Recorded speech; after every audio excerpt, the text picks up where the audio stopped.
This is Where We Live. I'm John Dankosky. For years, the idea of affordable, accessible housing has been the missing ingredient for thousands of Connecticut residents working toward a better life for themselves. That's a big deal in a state where income inequality is nearly the worst in the nation. So this year, we've been taking a close look at housing in our state, our efforts to end chronic homelessness, and to make more housing available to more residents. One big barrier in the way are zoning laws. We'll be talking about their history and how they play out on a daily basis with our housing and homelessness contributor Susan Campbell in just a bit. But first, we're going to take a look back at 2015 in housing. You can join the conversation, 860-275-7266. Again, 860-275-7266. Comment on our website, wnpr.org/where we live. You can find us on Facebook and Twitter at Where We Live. Later in the show, we're also going to learn about a new tool from ProPublica that helps you to vet some of those year-end charitable contributions, something I know a lot of us are trying to make this time of the year. First, I want to welcome back to the program Katie Schaefer, who's a policy analyst with the Partnership for Strong Communities. They've put together a new report on housing in Connecticut, looking back at 2015. Welcome back to the program. Thanks for being here. Thanks for having me. So first of all, why don't you describe what is in this report and what it was you were looking at? Sure. So this year's Housing in Connecticut highlights momentous strides made towards ending homelessness, including becoming the first state to end chronic homelessness among veterans, as well as reports the continuing and serious need for more affordable housing choices in the state for moderate income families, for millennials, for baby boomers, as well as to support those exiting homelessness so that they will not be pushed back into housing instability. What we're seeing is that there continues to be an enormous lack of synchronicity between the existing housing supply and the demands of a fundamentally changed demographic.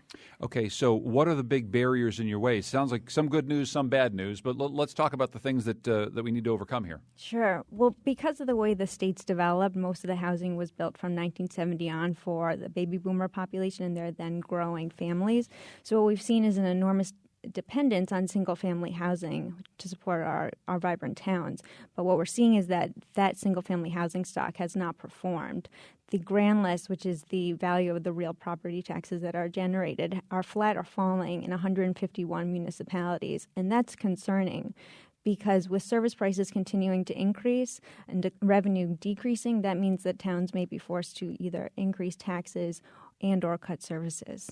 When it comes to the problems of homelessness, chronic homelessness, that's some place where we've made an awful lot of strides. And maybe we can talk about the success stories now. Absolutely. Through the Reaching Home campaign, we've made great successes, which is a broad-based statewide coalition towards ending homelessness, and has come up with strategic and tailored solutions towards ending homelessness for discrete populations. Think homeless families or homeless youth, which have very different challenges. But we want to remember that we need to continue to support those who are exiting homelessness so that they're not overburdened by housing prices and fall back into instability. 50% of renters are spending more than 30% of their income on housing, which means that they cannot save for an unplanned expense, they cannot save for a rainy day, and furthermore, they can't save for a down payment to buy the single-family housing that we have such a predominance of. But the great news is that towns across the state are becoming much more proactive about planning for and developing their housing stock and diversifying that for more housing options. Aside from the pricing of the housing options, what are some of the supports that we're talking about for people who are making this transition? They have now some sort of permanent housing, but they want to stay there. They want to be able to pay for it. Mm-hmm. And so it's very important where that housing is located. And what we're seeing are that more towns are realizing that you can't just put affordable housing out in the hinterlands. Affordable housing needs to be integrated into the community. It should be walkable to amenities, proximate to transit. That will open up more opportunities for employment. So it's more about the location and the complexion of that housing product. And do you see that these things are being more coordinated across the state than they have been in the past? Absolutely. Through the support of Governor Malloy and the General Assembly, more has been invested in housing in the last 5 years than in the last 30 years. And the Department of Housing has produced thousands of affordable units statewide. So that's both in the large cities and in small towns, because we know that affordable housing is located predominantly in just 32 of our 169 towns. When you say affordable housing, this is something we've gone over in the program before, but maybe you can just explain what exactly you mean by that, because that's probably something different for everybody. A lot of people who have owned single-family homes for a very long time think one thing is affordable, and people who haven't never owned a home in their lives probably think something else is affordable. What do you really mean when you say affordable? Sure. So affordable housing and the language around affordable housing has changed a lot. So it's no surprise that there's some confusion about that term, but it really means that you're not spending any more than 30% of your income on your housing, and that includes keeping the lights on, utilities, and the rent. If you want to join our conversation, it's 860-275-7266, 860-275-7266. You can find us on Twitter at Where We Live. We're talking with Katie Schaefer. She's policy analyst with the Partnership for Strong Communities. Coming up in just a little bit, we're going to be talking more about zoning and how that plays into housing in Connecticut. When we talk about some of the barriers and some of the problems, there's this notion that Connecticut has urban areas where we have an awful lot of people and we would need a little bit more affordable type housing. There's the hinterlands, as you call them, not necessarily a good place to build for people. It's sort of hard to get out into some very, very rural areas. But we've spent an awful lot of time talking about how can we get some suburban communities that are on main transportation corridors but aren't really set up to have a whole lot of affordable housing. How do we get them more involved? What are the suburbs doing right now, Katie? Some of the suburbs are just doing a phenomenal job with, as I say, being proactive. And I should clarify, when I say the hinterlands, there's not just one housing market for the state. There's not just one housing market for the town. There are often several in a single community.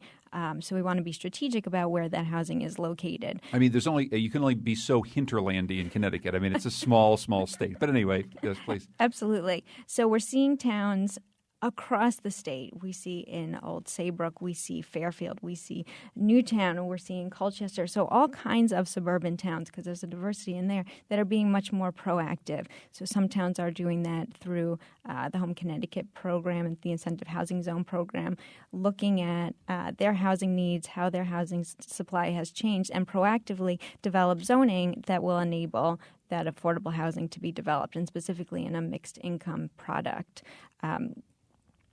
So Simsbury has developed the workforce housing overlay zone. And so they've identified where in town is the best location for affordable housing.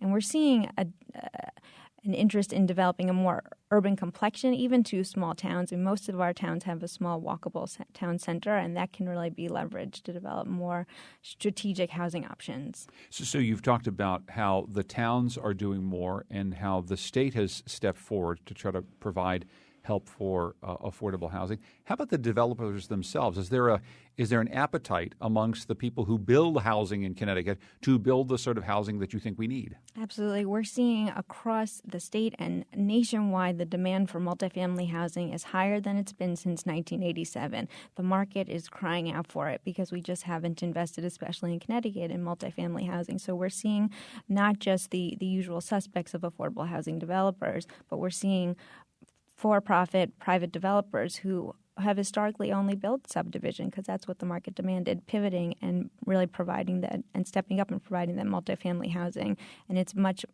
there are many more products and tools out there, especially from the state, that are more streamlined to support developers to include an affordable component to those projects. Are we still building, though, the traditional subdivision with the big old McMansion on maybe an acre and a half or 2 acres of land?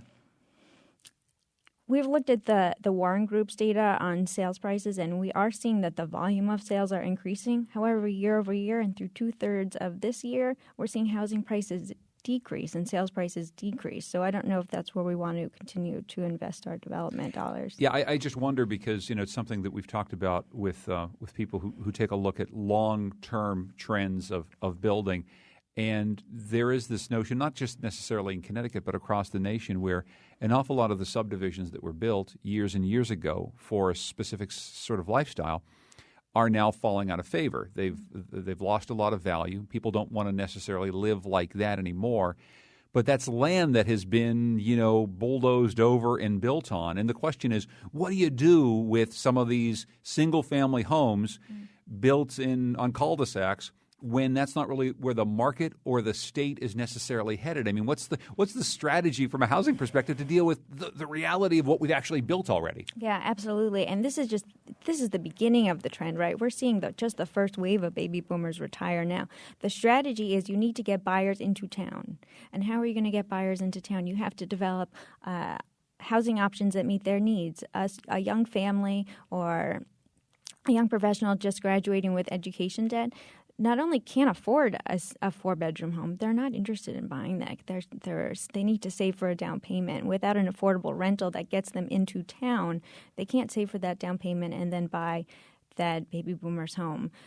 I think most people rented in their lives, and we rented. I know my husband and I in West Hartford, we were put down our roots down there, and that's where we ended up buying. I think that's a pattern that most people can relate to.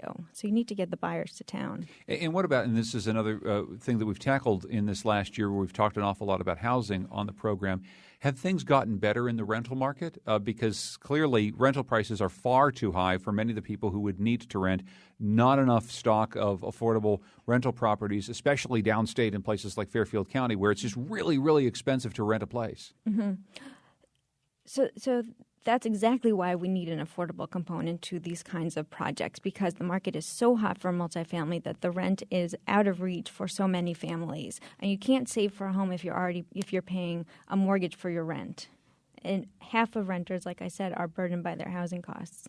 So a last thing for you as we head into 2016 here. In 2015, Connecticut became the first state in the nation to put an end to chronic homelessness amongst veterans, which is something that's incredibly important and something that I think we should congratulate ourselves for. But there's more to be done as far as ending chronic homelessness for all Connecticut residents. Is that something that happens in 2016 fully? That's the goal. Yeah. So, and what still needs to happen? We've got a legislative session coming up. We've got an awful lot. We've got a presidential race people are spending a lot of time looking at. I mean, what are the things people would need to focus on to end chronic homelessness by the end of 2016, by the time we sit here next year? Sure. So we need to advance more housing options, specifically supportive housing options, which links families and individuals exiting homelessness into housing that is not only affordable but has supportive services on site. We need to increase that demand, and those apartment options need to be located in high-resource communities with access to employment or jobs or whatever that family needs to continue to stay stably housed. The Partnership for Strong Communities has released an annual report on housing access and affordability in Connecticut. Here with us in studio is Katie Schaefer, policy analyst with the Partnership, to take us through that a bit. If you want to go to our website, wnpr.org/whereweliveyou can find more information. When we come back from our break, we're going to bring some other folks into the conversation. We're going to talk about the impact of zoning laws and zoning regulations on housing in Connecticut. Our contributor, Susan Campbell, who's been writing about this for us throughout the course of this year, will join us as well. You can at 860-275-7266. This is Where We Live.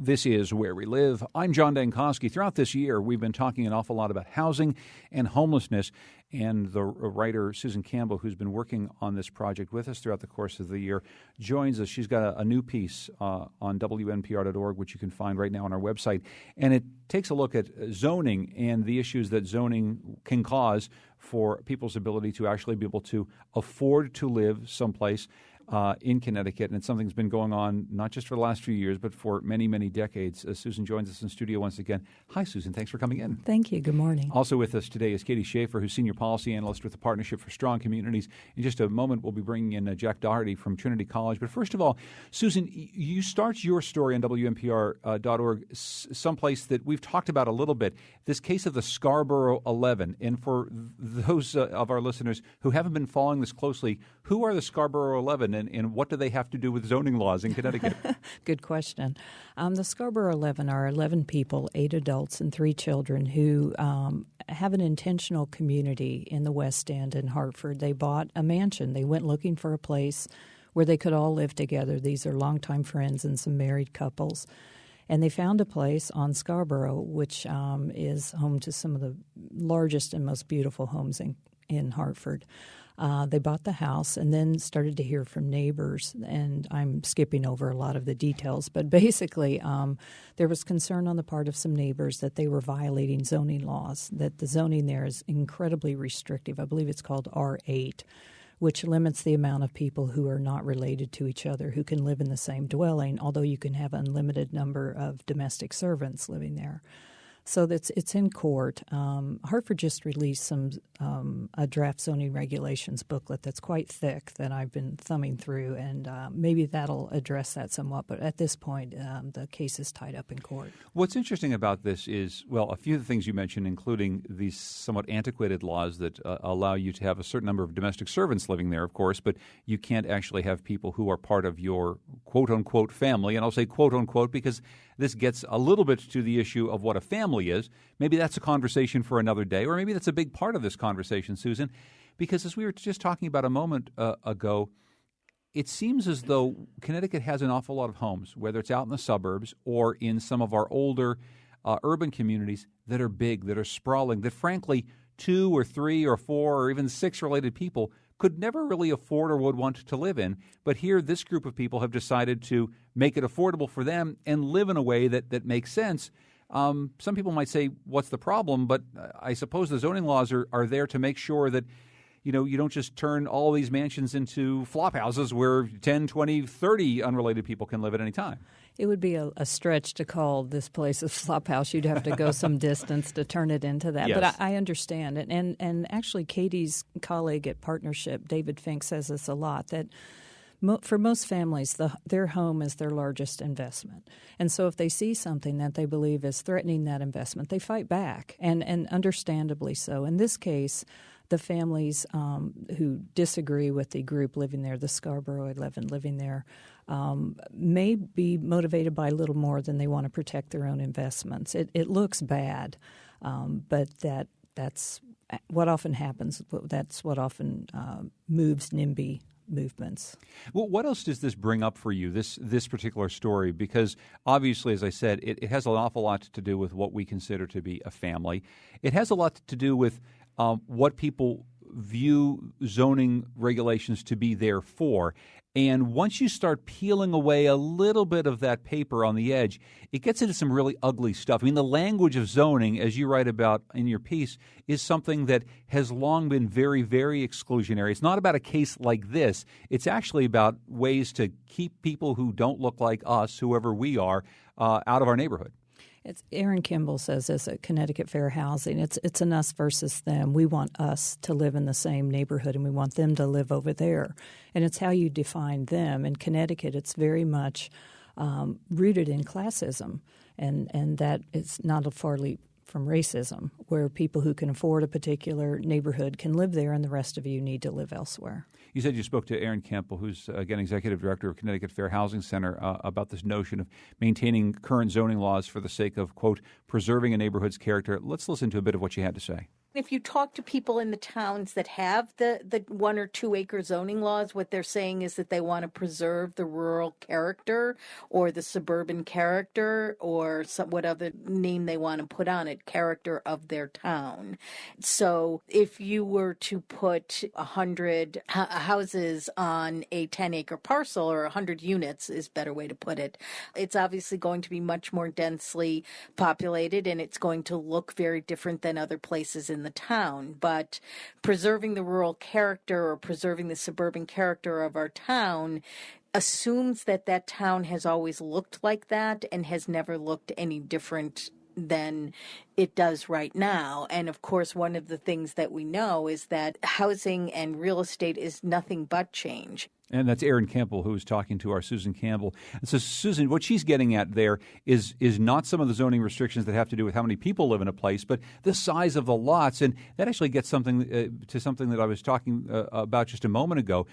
We've built all of these large homes in the suburbs, and it's as though now that we've built them, we can never live any other way, right? We have these zoning laws which are now maybe set in stone forever, and that's what she seems to be pushing back against. And that's what Katie addressed as well earlier, that's not what the market is asking for. The market is not asking for McMansions with large lawns. The state is aging. There are people like me who want to downsize, and we don't want to deal with a big house and a big yard.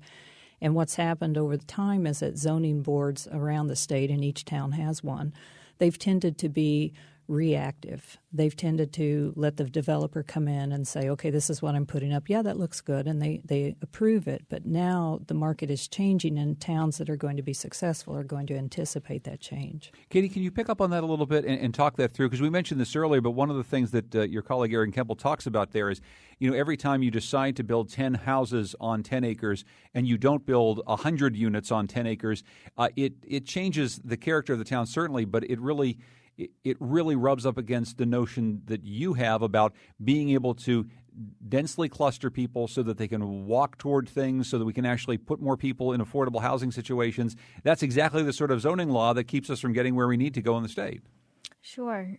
So the challenge is that we need to diversify our housing stock in each of our towns, and towns realize they need to do that because it's in their own interest. We know it's the right thing to do, but economically it's in their own interest. It's been shown that towns that have a more diverse array of housing choices tend to have higher prices because, think about it, there's just a more active economy. We're getting some phone calls at 860-275-7266 if you want to join us. Erin Boggs is calling, and Erin is Executive Director of the Open Communities Alliance. And Erin, welcome to the program. Thanks so much for calling. Oh, thanks for having me. What's on your mind, Erin? What about this conversation did you want to bring forward? Sure. Well, first I want to thank Katie and Susan for their work on this and mention, I was one of the original researchers on the zoning study that Susan mentioned in her article, looking at all 169 towns, and this was done back in May 2013. And there's a couple of things we need to think about. And we need to think about the amount of affordable housing that we need and, as Katie's saying, where it's located. And partly, as Susan alluded to, there is a racial element to this. On average, blacks and Latinos in Connecticut earn about half of what whites earn. So unless we're talking about affordable housing in a diversity of places, we're not talking about having real housing choice for that group of people and integration. In the study, we really looked at what was going on in different towns, and we discovered that towns are violating Connecticut law even as it stands. So 25 towns don't make allowance for multifamily housing, even with a special permit. That's actually illegal. 19 towns have residency or employment preferences for affordable housing written into their ordinance, so that can be a problem with the law, too. I wanted to mention that and also say that there's some really exciting things going on elsewhere in the country, like in New Jersey, in California, where they've done an assessment of the need for affordable housing and then divvied it up among the towns in the state so that and given them an obligation to meet the need. So I guess my question for Susan and for Katie is, what are some things that we can be doing to create a carrot and a stick situation where we have towns much more engaged proactively in addressing this? We have Home Connecticut, which is really important, but are there other things we can do that go beyond that? Erin, thank you so much for your phone call. Susan, you want to take a first crack at that? No, I'd like to throw it to Katie, who would know way more about this than I. So there are different carrots and sticks, but we know that the state's investment has paid off, and it will continue to pay off. But because it's in the state's interest to have a coordinated and a comprehensive plan to support those towns that want to do it. And we're hearing from towns all over the state that want to develop more affordable housing options in their towns. The challenge is they don't necessarily need housing dollars from the Department of Housing because, as I said, there's an appetite for this multifamily housing. Those towns might need brownfield remediation. They may need complete streets. They may need infrastructure upgrades. And so we're working with the state to develop, what does that comprehensive support system look like? I want to get to one of our guests here. Quoted in Susan's article, Jack Doherty is Associate Professor of Educational Studies at Trinity College. And Jack, welcome to the program. Thanks so much for being here. I appreciate it. Thanks for inviting me. You've been researching a book for the history of Connecticut zoning laws. Maybe you can talk about where some of these regulations stem from and what purpose they served originally, maybe different than the purpose they serve today. Yeah, John, my students at Trinity College and we went back in time, back to the 1920s, trying to figure out how did we wind up with the zoning laws that we have today. And Connecticut granted all the towns permission to zone their land development in 1924. Found out West Hartford is the first town to actually take advantage of this. So we looked at that 1924 document, very descriptive to see how people are talking at the time. And remember, West Hartford at that time, to go back, it's a largely agricultural area. We have 60,000 residents in West Hartford now. Back then, there's only 8,000 residents, but it's the fastest growing home construction area. It's got the largest number of building permits in the 1920s. So we look at the zoning documents that the West Hartford town leaders were adopting at the time, and you're right. On one hand, there's a very benevolent intent. The purpose of zoning, on one hand, is to sort of like have orderliness, efficiency, safety. Separating residential from industrial. You don't want a factory next to a daycare center. But here's the twist. At the same time, when you look back in 1924, the suburban leaders were drawing lines that would restrict who could afford to buy homes in certain neighborhoods. So West Hartford got carved up in the 1920s into different districts. Back then, they called them like letter A, B, C, and D. And the rules that people were sketching for suburbs at that time would say things like this. Back in the 1920s, the most exclusive area, that sort of neighborhood A, it had rules that said things like, to construct a single-family home, you had to have at least 9,000 square feet of acreage. And you couldn't effectively build a two-family home in that slot. The report actually does say very clearly, quote, under most conditions, it would be uneconomic to build two-family homes, and what they were designing to be sort of more upper-class neighborhoods. But this is what set exclusionary zoning into motion. It was a set of rules that basically made it high-priced housing in certain neighborhoods or in a whole certain town.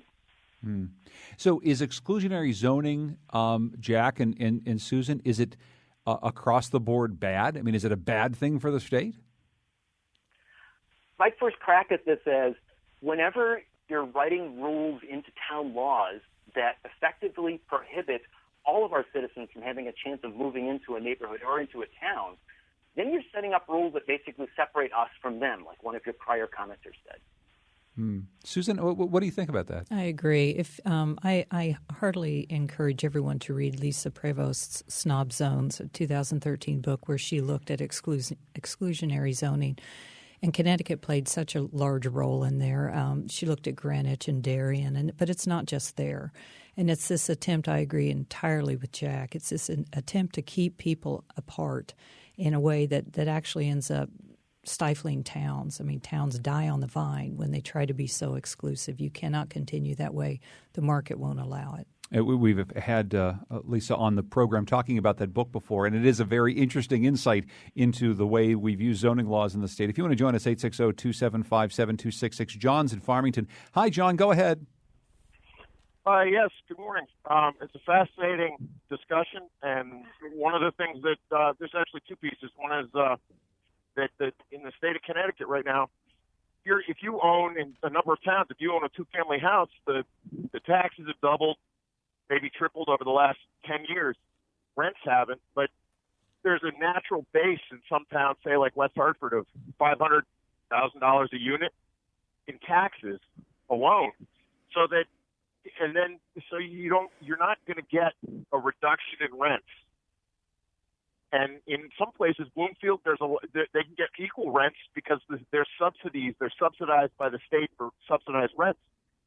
So I don't see that, based on the way that we have property taxes, that there's going to be a reduction in rents, given the fact that there's such a huge burden on the landlords. Yeah, and just to be clear, when you're talking about a $500,000 property, you're talking about how much in taxes, John? All right, you're probably talking that's a two-family house. Yep. So in two-family houses in some places in West Hartford and even in Hartford in the West End, the Scarborough section, you've got a lot of tax burden depending on your mill rates. It's just looking at the fact that while this is, I think it's an important discussion, is that and especially when you come back to the zoning, because again, zoning had a lot of different during the Second World War. There was material shortages. So they used that as a way to do, in a number of communities, they used it as a way for material in short supply. You could only build houses under certain square footage. So there's a number of different reasons that Connecticut has its zoning. We have Collinsville and Tariffville. Those are all old mill towns where the companies built the housing stock. And some of that stuff's 150 years old. Well, John, thank you very much for your phone call. Katie, I'm just wondering if you can quickly address the tax part of his question, and then I may actually go to Jack about the little bit of the history, but go ahead.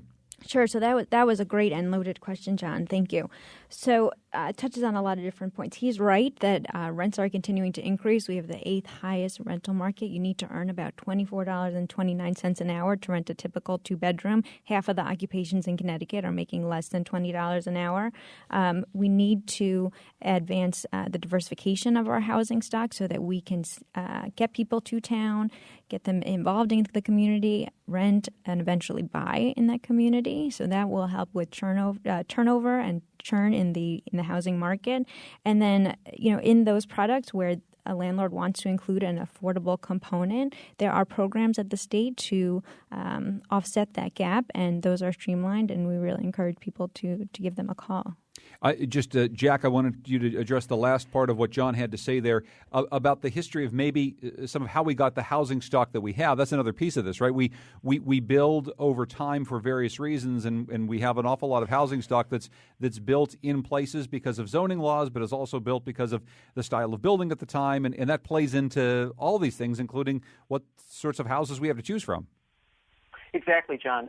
When I look at zoning laws from the 1920s going forward, going back to that West Hartford story that sort of sets it in motion, more and more suburbs, or what we call, outlying towns that were suburbanizing in the 1930s, 40s, 50s, 60s, they're adopting zoning laws, and they're able to do something that built-out areas couldn't do. There is zoning in Hartford, there is zoning in other urban, dense areas, but they can't change what's already built. So zoning is most powerful in Connecticut when it's shaping who's doing what with undeveloped land. You were involved with a project between Trinity and the Connecticut Fair Housing Center, put together interactive maps and charts showing the state's zoning laws and the amount of affordable housing in each town. When you look at all the patterns on a map, and it's hard for us to visualize a map on the radio, but maybe you can just explain some of the patterns and maybe some things that you noticed. Sure. First, it's called the Connecticut Zoning Initiative. So any of your listeners can just Google that 3 words, Connecticut Zoning Initiative, and they can see the maps that my students at Trinity College put together with the Connecticut Fair Housing Center. And quick shout out to people, Trinity student Fanula Darby Hudgens and the intern Lisa Dabrowski at the time, who did the grunt work on this. Picture them going through Connecticut's 169 towns and actually finding the actual zoning language and organizing it for 169 towns and actually trying to code which towns allow 2-family homes or which towns allow this or that. It's a monumental job. No one had done it in 30, 40 years because the state of Connecticut doesn't collect all of this zoning data in a centralized place. Remember, back in 1924, the state said each town has its own authority to design its own zoning plan. So when you look at the map of Connecticut, you'll see urban centers like Hartford that have one set of rules, but in general you'll see as you go out into the inner ring and outer ring suburbs around those centers, you'll see different sets of rules getting back to exactly what Aaron Boggs was talking about. You're more likely to find towns that have restrictions either flat out against affordable housing or have written the rules in such a way that make it very difficult for anyone to sort of economically build anything other than single-family homes. I want to go to Dave, who's calling from Berlin. Hi, Dave. Go ahead. Hi. Look, I think you're kind of looking at it from the wrong angle. I mean, what essentially happens is when you increase the density, you increase the cost to the town of housing these people without increasing the income. A typical 2-bedroom condo in some towns might bring $2,500 in taxes. A 3-bedroom house might bring $8,000 in taxes, but the condo has a single parent with 2 kids in it, and the single-family house is paying 3 times as much taxes as 2 parents with maybe 2 kids in it. So there's the same drain on the school system with less money into the town. There's the same amount cost police enforcement, and again, less money in the town. And unless you can take it at the base rate, which is dealing with the cost of government and the cost of government, you're going to end up in the same kind of situation that it's just impossible to finance that kind of housing you're trying to put into these towns. And just one other thing, yesterday NPR had a show about the effect of adding affordable housing to a town named Yonkers, in Yonkers, New York, where they had actually forced people to add affordable housing into their town. They got a court order. And it dropped housing values between 5 and 8%, they were saying. So that's $5,000 to $8,000 you're asking people to give away in pursuit of, I guess, the greater good. Oh, well, so, hey, Dave, hang on the line here because I'd like Katie to just respond to some of this. So, I mean, obviously, Dave makes a really good point. He's talking about places where you've got a lot more people with kids and a lot more, people trying to get into the school system. There's more need for police. There's more need for roads. We got to pay for all this, and we have less taxes to pay for it. How do we do that? So I appreciate the points that Dave is bringing up, and I just wanted to clarify a few things. So if we're talking about building apartments for seniors who are downsizing and millennials and families just starting out, we're talking about 1- and 2-bedroom apartments. And as far as the effect on school enrollments go, is that they have no effect, and that's been proven time and time again. So a 1-bedroom apartment brings 0.04 school children into the system. A 2-bedroom apartment brings 0.26 children into the school system, so 1 in every 4. Furthermore, school enrollments are projected to decline in 153 municipalities, and that should be very concerning for towns because the price of keeping those schools open are going to continue to increase, and adding more children into a declining school district is not going to affect those challenges of keeping up with prices. Maybe the bigger challenge is just that we have these incredibly declining enrollments in schools. We're losing our population, and our population is aging rapidly. So we should be welcoming any and all development that is tailored and appropriate for those communities because we need young people and the next generation of families to come into towns. And I think, Susan, that's one of the things before we end our segment here. Whenever we're having a conversation like this, and whenever we talk about, say, property tax reform, like there's the way things are, and then there's the way things will be in the future. And it's not so much trying to create a utopia of what we believe a certain housing stock or zoning laws or anything would be, but it's more just dealing with these really massive demographic changes that we're seeing here. I mean, Connecticut is getting super old really fast. We're losing a lot of young people from our state. We're not replacing that population, and so that's the reality of the future that we're dealing with. It is very much, and I think it is difficult to talk about this if you're not going to talk about the financial aspect of it, and that is, even if you stay entirely on that, I would also encourage people to Google Mount Laurel, because similar concerns surrounded a project that was going to go into Mount Laurel, New Jersey, that the property taxes would go up, that there'd be too many children, crime would increase. And what was found in that particular, and they studied this a lot, what was found in that particular development was everyone's fears were based on nothing. Nothing happened as they expected. So I understand worrying about taxes. I understand worrying about property values, but the numbers don't show that that's anything to fear. But before we go, Susan, you've been working on this for some time with us, and you've got more stories to write for us about housing and homelessness. As you look back in 2015, has it been a good year as far as where we've come, from where we started at the beginning of this year, or maybe even when you started sort of on your mission over the course of the last couple of years to tell more stories about housing and homelessness? Do you feel positive about where we are right now? I do, and I'm not that optimistic a person. If you look at Connecticut, you can see that they have effectively ended chronic homelessness among veterans. There's a goal to end chronic homelessness, period, in a very short period of time. We do still have challenges in regard to affordable housing, and precisely because of the concerns that people have expressed, it's just a matter of overcoming those fears with data and understanding that this works elsewhere, it can work here. Susan Campbell is a contributor to WNPR.org. She's also a columnist for the Hartford Courant. She's been covering housing and homelessness for us and will continue to in 2016. If you want to read her recent story about zoning laws and regulations in the state, it's WNPR.org. Susan, thanks so much. Thank you. Thanks also to Katie Schaefer, policy analyst with the Partnership for Strong Communities. Thank you, Katie. Thanks for having me. And thanks to Jack Doherty, Associate Professor of Educational Studies at Trinity College. When we come back, we're going to be learning about a new tool from ProPublica that helps people find out a little bit more about some of the charities that they give to. That's coming up next, Where We Live.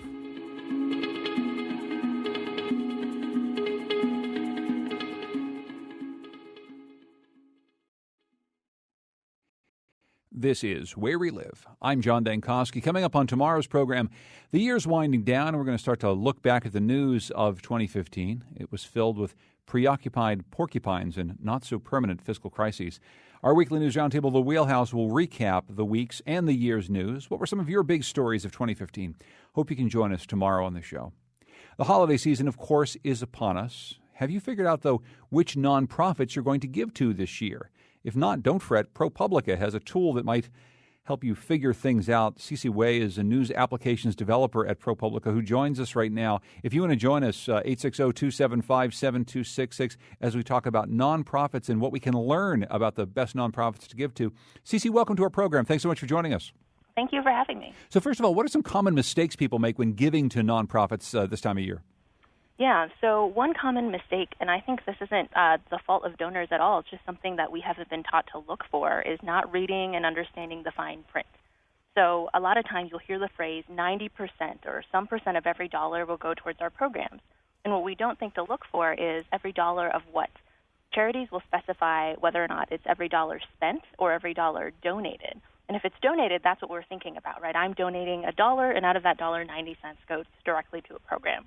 But if it's actually out of every dollar spent, you really have no idea how much of your money is actually going to go to the program specifically. And is there a way to learn where that fine print is or know exactly which fine print to pay attention to? Because there is an awful lot of fine print.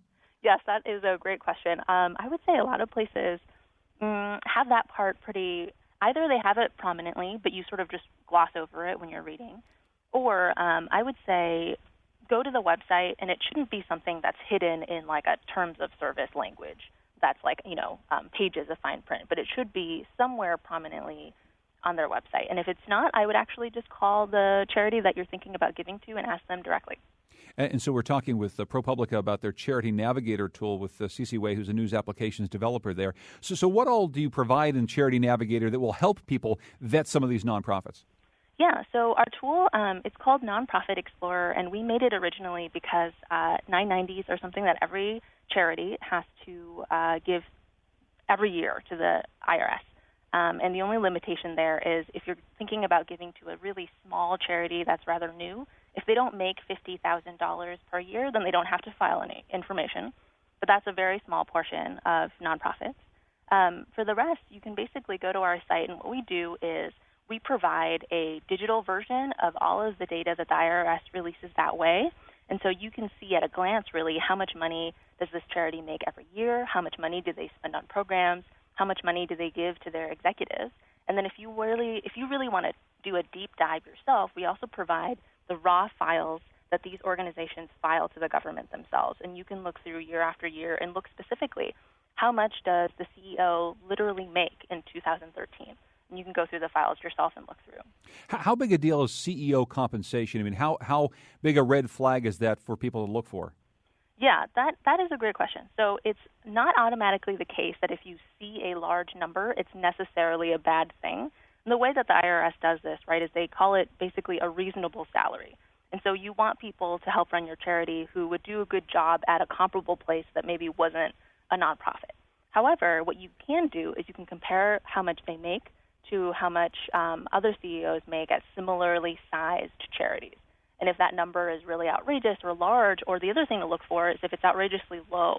So some places you might actually see $0 listed, and that's something that can have many, many reasons, but that's sort of a key for you to think about, like, why would this be the case? Is it because this is a small Girl Scouts club, right, in my local area, and so maybe they are all volunteers, or is it kind of suspicious that no one's getting paid, and like how else are they being compensated? And you can dig around for that information. Another big piece of this, and something that's been written about a lot, is investigations into professional fundraisings. There was an investigation by the Tampa Bay Times and the Center for Investigative Reporting that identified nonprofits that raise millions via professional fundraisers, and often, CC, these fundraisers are getting an awful lot of the money that is given. Yes, it's crazy. That's something that is still mind-blowing to me. They actually found one particular organization in Lawrenceville, Georgia, that paid fundraisers basically 90% of all of the money that they were fundraising, right? And as someone who's giving to charities, you certainly don't want that to happen. So that's a line that you can just look up right in the 990, how much money is being paid to professional fundraisers. And you can see, am I comfortable with that number or am I not? So there's that 990 form, and that can help you root out some of the information, but it's not everything, and it's maybe a little bit hard to navigate for some people. Talk us through that 990 form and what's really important to look at if you're just going to look at that particular form. Yeah, absolutely. So when you go through it, basically there's many, many parts, and you don't have to look at everything. At the very beginning, you'll see really basic logistical information about the 990s. And that's sort of like, where is this place? How much money are they doing in all of their total summaries? You can skip that. What you can do is first, there's a section called Part 3, and that's usually just right on the second page. And that's where the nonprofit has to tell the IRS, what is our mission? Why are we here? And oftentimes, if you're confused about literally what a charity offers and what kinds of programs they actually provide, this is the place where they're pretty specific about it in a way that's concise. They're not going on for pages and pages. And so you can sort of get more information about how the charity works there. And then if you skip a few pages, there's going to be what looks like a table. And it'll be really obvious because it's going to be all of the names of people on the left and then how much they make on the right. And that's how you know you've gotten to the executive compensation section. And they'll list for every single charity the top 10 salaries and what the titles of these people are. And then down from there, if you look through, I like to actually skip all the way to the bottom. Some charities have 990 appendices where they list sort of in-depth more information, either about their programs or about how they operate. And you can sort of, that's sort of more plain language, almost like an essay format that you can read through as well. And if there's anything specific that you want to know out of the 990, our tool actually pulls a lot of the things I talked about earlier, like how much they spend on programs, out so that you can just see it on the site without needing to dig through the entire form to get that info. Again, the tool is Nonprofit Explorer, and we're talking with Cece Way from ProPublica. They put this together to help you vet some of the nonprofits you might give to this time of the year. Before we run out of time, I should ask, are there any other good vetting tools that are out there? I mean, yours isn't the only one, not the only way that we can try to root through some of what's in the nonprofit world. What else do you suggest? Yes, absolutely. If you're like me and when you're thinking about who do I want to donate to and you don't have someone specific in mind, but you know you want to spend some of your money for a good cause, I actually recommend going to this website called Give Well. And they're relatively new, and what they do is something that I think is quite revolutionary that we haven't done in the nonprofit sort of evaluation research area for a long time, which is they look at the program specifically and they ask, has anyone studied these programs to find out whether or not they're effective? And have they studied them over and over again and gotten great results? And they look at whether or not a charity tracks that information and knows whether or not they're spending money efficiently on good programs. And you can sort of get a really in-depth report from them, and they recommend charities that have been completely transparent, open their books, and allowed Give Well to make that assessment. And you can go there and sort of see who they recommend, what types of charities you're interested in, and know that the money that you're giving them will be spent on really well-researched and evidence-backed for success programs. And that's such a great idea. We just have less than a minute left, but I should ask you, we talk an awful lot about maybe eating locally or finding a small business because we know the purveyor, right? Is it kind of like that with charities? I mean, do you find that smaller charities where you get to know the person is actually a better place to spend your money, or is there some value in these big multinational charities that are very, very well known, probably have a lot of overhead too? Yeah, I think it goes both ways. I would say if you know someone yourself, that's definitely the perfect starting point for you to start researching that place. And if you want to give locally to help your local community, that's a great idea, and that's a great way to get started. At the same time, a smaller charity is not going to have as many resources to do things like research what is the best possible way we could do this. And so if you're looking to give to a really large organization, definitely don't go off reputation. I would do some research, check on them on Give Well, check on them on their 990s, and see what's going on first. Cece Way is a news applications developer at ProPublica. They put together this great tool that we have on our website, wnpr.org/where we live. Cece, thank you so much for joining us. I really appreciate it. Thank you. Our program produced by Lydia Brown and Tucker Ives. Our technical producer is Kion Wolf. Our digital editor is Heather Brandon. The executive producer of Where We Live is Katie Tolarski. Our interns are Nate Gagnon and Sarah Flaherty. Continue this conversation, wnpr.org/where we live. I'm John Dankosky. Thanks for joining us.